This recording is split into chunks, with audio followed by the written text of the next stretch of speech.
Andre 3000, the greatest rapper of all time. Me personally, I have to agree, or at least if you're going to have a conversation for greatest rapper of all time, I think you got to put 3 Stacks in there. Let's see what they got to say about why.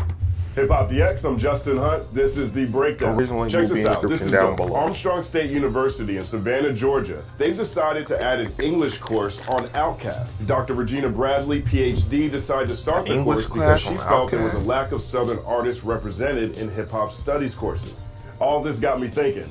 Andre 3000 might be the greatest Like that rapper shirt. of all time. Greatest of all time. Let's break it down.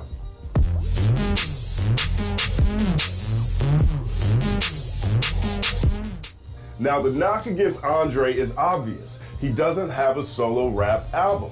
We know he's half of That's not a Outkast, good and we know knock. Outkast made He on 5 of the everybody- greatest he albums in rap featured on history. everybody's We know stuff. Southern Playalistic and AT Aliens put Atlanta rap on the map and significantly helped define Southern wouldn't even hip-hop know as a why. whole. Well, I was We young know when that most of this Aquemini stuff was came out, dubbed but a I still rap listened classic to by it The with my Source, pops, earning a uncles, coveted all the 5 family mics members. while pissing off at least one civil rights leader. We know that Stankonia pushed hip-hop lyrically and sonically forward in Yeah. ways unimaginable at the time and had grandmas worldwide singing along to Bombs Over Baghdad and So Fresh, So Clean and Yeah. I'm Sorry, Miss Jackson. Ooh. We know that Speaker Box Love Below And sold that over was 10 great million album, too. It was records and won basically Album two of the Year at the separate Grammys albums. and it's one of the most successful albums This in man, he history. tweets right We'll here. come back to that one. Well, 9 everywhere. years, 5 albums, all critically acclaimed, over 25 million albums sold, all littered with a gaggle of genre-bending, genre-defying rhymes and narratives that seem ageless like Nas and Pharrell. Outkast is easily one of the greatest groups of all time, if not the greatest group of all time, and Andre is easily one of the greatest MCs ever.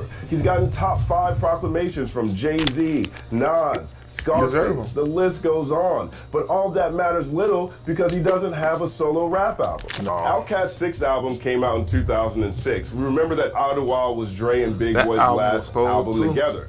Dre's verse on Hollywood Divorce lures in the listener by talking about piping a chick, then immediately flips into a reminder that building wealth is more important than simply getting rich. He also gave us Mighty O on that album, one of the illest Mighty ways O, ever to yada, dust yada. off the haters. Roll the clip, James. You ain't a hater, can't tell. Either wish me well, go to hell or go to Yale. Study human behavior so that you know who the hell you dealing with ain't nutty, but the study gon' unveil my relative in jail. Ha! Stay engaged to whatever make money. Now he married to that cage. Divorce is not an option and prenuptial is void. Eat up whatever rapper, but I'm tangled in my cord. Boy. Remember that otherworldly 2007 where it seemed like Andre 3000 downshifted into Black Mamba mode and made it his personal mission to decimate the year's most lit hit singles, Yeah. snatching tracks like a chick Featuring on fight? everybody. He's featuring on UGK's everybody. International Players That was a hit. Snatched. Rich Man. Boys throw some D's on it. Snatched. New Flow. Devin the Dudes What a Job. Snatched. Incredible Story. DJ Unks Walk It Out. Insane. Roll the clip, James. Value is what I'm talking about. Take 2 of these and walk it out. You'll be the reason they talk it out. You can't be the king in the parking lot forever. Not saying I'm the best, but till they find something better, I am here, no fear. Write me a letter. Till then, I walk it out. I walk it out. I walk.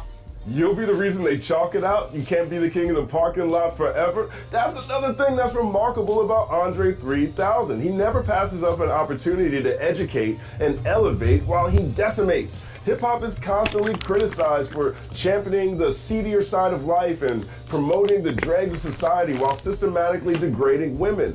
Andre 3000's moral compass is resolute. Remember Hootie Who off of Southern Playalistic? At the end of that verse, 3 Stacks disrespectfully hangs up on a chick who's calling him, trying to tell him that she's pregnant with his baby. Click. But by 2007, The Art of Storytelling Part 4, Dre is literally kicking a chick out of his crib because she's already in a relationship.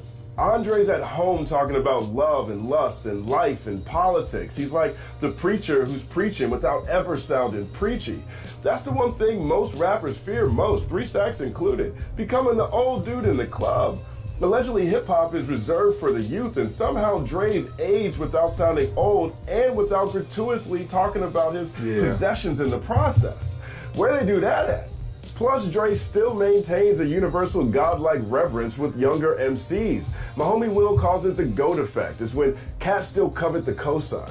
A$AP Rocky recently said he's getting on his Andre 3000. Kendrick got the seal of approval from Dre right before Good Kid, Mad City dropped. Frank Ocean put him on his album, so did Travis Scott. Kid Cudi put Dre on his album twice. How many rappers can say any of these things? I don't know, but none of this stuff matters because Dre doesn't have a solo rap album. Now this week I spoke with Kawan Prather. He's a first-generation Dungeon family member. He was A&R at LaFace Records. LaFace put out the Outkast projects. He's good friends with Andre 3000. He pointed out something that I never realized. No one's dissed Andre publicly. Because they know what's going to happen. I wish somebody would diss him so we could really actually That's because see. they know what's No going to one's happen. ever had the audacity to do it. To me, Yeah, and if they again, this listen is to him, he me. might end their careers. The whole world is an invitation for somebody to diss him. Like, listen to that verse, and it's like, I wish you would. I throw the force at you. Like, whatever. It's like, it's almost like I need somebody to do something to make me have to do this. Because it's in there. But again, nobody's done it. I mean, so it's a big undertaking. And plus, he never did nothing to nobody. So, I mean, just like, if nobody dissed him in a sundress, nobody's going to ever take that chance. Yeah. Like, it's just, Right. he's still Nobody hard to do did walk for around rap for like that sundress. sundress. All right, let's wrap this up. It's The over. Andre 3000 solo rap album doesn't exist. The Love Below is the closest thing we have to seeing Right. his full Basically. vision consolidated on one disc. When hip-hop heard that Andre was going to start singing, heads went skeptical. Hey Y'all was super duper risky. I spoke with But it 3 paid Stacks off. during the Jimi Hendrix junket. When he started in Jimmy, Always By My Side. Here's what he said about that song. As far as like doing songs like Hey Y'all, I was completely terrified because it's even worse because I'm coming from a rap world where everybody got their face round up and, want to be as tough as possible. And, you That's got real. that singing. And, the first Hey Y'all performance wasn't that great. It was nerves. It was scary. Like even when I presented the song to L.A. Reid, to say, hey, this is the singles, his response was, to be honest, I don't understand this song. He said, but it's exciting to me. So, they took to buy it and watched it happen. I'm glad that he did it, but there are nerves. I think you got to have some nerves because I think if you're too comfortable with things, you really ain't pushing nothing. You got to stretch. You gotta gotta stretch go out. outside your realm. Dre of really pushed comfortability. himself on The Love Below. That Most project's been rappers compared to The probably need to just stay Miseducation in of what they Lauryn comfortable Hill, with. which is They also don't one of the try most new stuff. influential albums in history. Lauryn Hill settled a lawsuit in 2001. She was actually sued because she initially didn't provide credit to those who helped her writing the album and helped her on the production. Still one of the greatest albums ever. The Love Below has also been referred to in a similar context as Kanye West's 808s and Heartbreak. Kanye worked with a number of writers on that album. Many refer to it as the Kid Cudi project. Still one of the greatest albums ever. But on The Love Below, though, Andre Benjamin is credited as the only writer on 12 of the album's 20 tracks. He's also credited as soloist, vocals, background vocals, acoustic and electric guitar, Yeah, he does piano, so much, keyboards, bro. That's tenor why can't sax, nobody tell me that programming, he's not producer. the best. Jesus. Whether on the rap tip or the pop tip, no one's ever questioned Andre 3000's pen. So many legends seem to lean on so many others to craft their verses for him. Andre's never had that problem. That's one of the reasons why Solo Reprise went viral last year. Yeah, Solo Roll Reprise the is clip. cold.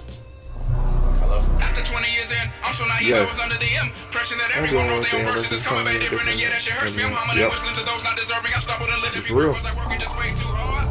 The point is this. Bob Lefsetz, said in he his sent wildly shots at popular newsletter everybody. this week, I he don't made care a if it's great Drake, point. He whoever. points out how radio I'm is at always Andre late, how they 3000, always so- play what's hot 3 months ago, how Migos deserves a lot more credit, and how streaming is the truest litmus test of what's happening right now.